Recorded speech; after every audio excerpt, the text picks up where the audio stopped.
Hello tout le monde, comment allez-vous? Et ouais, ça y est, c'est l'automne. Les feuilles tombent, il pleut. C'est l'ouverture des lectures automnales. Et je sais que beaucoup d'entre vous n'attendaient que ça avec beaucoup d'impatience. Toujours est-il que je suis ici pour vous parler de ma dernière lecture, qui est Mexico Gothique de Silvia Moreno Garcia. Voilà, j'ai pas fait d'erreur sur le nom.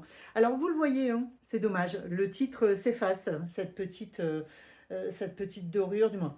On était plus sur de l'argenté là, mais voilà, je sais pas, moi j'ai un truc dans les mains qui fait que ça s'efface à chaque fois.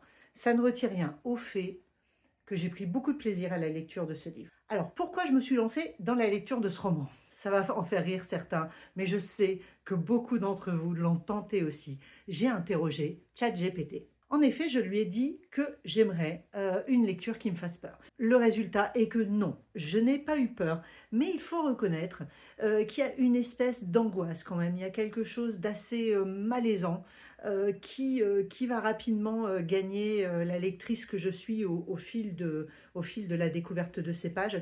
Nous sommes avec Noémie. Noémie est une jeune Mexicaine qui vit de façon plutôt aisée. Elle vit avec son père, qui lui est fortuné, et qui a reçu une lettre de l'une de ses cousines cette lettre est assez inquiétante. Elle sous-entend qu'elle est capturée, mais aussi peut-être que voilà, cette cousine perdrait la tête ou on ne sait pas trop ce qu'il en est. Toujours est-il que le père de Noémie est inquiet pour la fortune de la famille.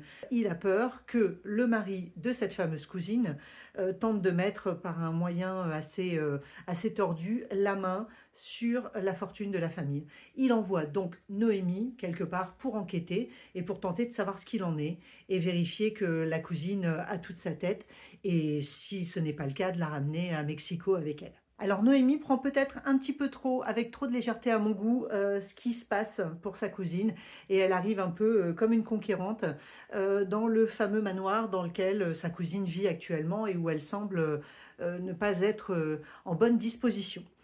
Et de là, on plonge dans un huis clos. Et je vais vous dire que c'est le serpent qui se mord la queue. Si vous avez lu le livre ou si vous avez l'intention de le lire, vous reviendrez vers moi pour me dire que vous avez compris l'allusion au serpent qui se mord la queue. Il y a une ambiance très lourde, très pesante, très angoissante quelque part. Donc non, la peur en tant que telle n'était pas présente, mais effectivement, il y a quand même ce mal-être, cette inquiétude. Voilà, je ne peux pas définir la chose autrement. Vous savez, quelquefois, vous avez des ressentis euh, au niveau des livres et vous ne parvenez pas réellement à mettre de mots dessus. Voilà, là c'est un ressenti, c'est une ambiance, il faut le lire pour le découvrir. Le personnage de Noémie est juste incroyable. C'est une jeune fille avec une force mentale absolument folle.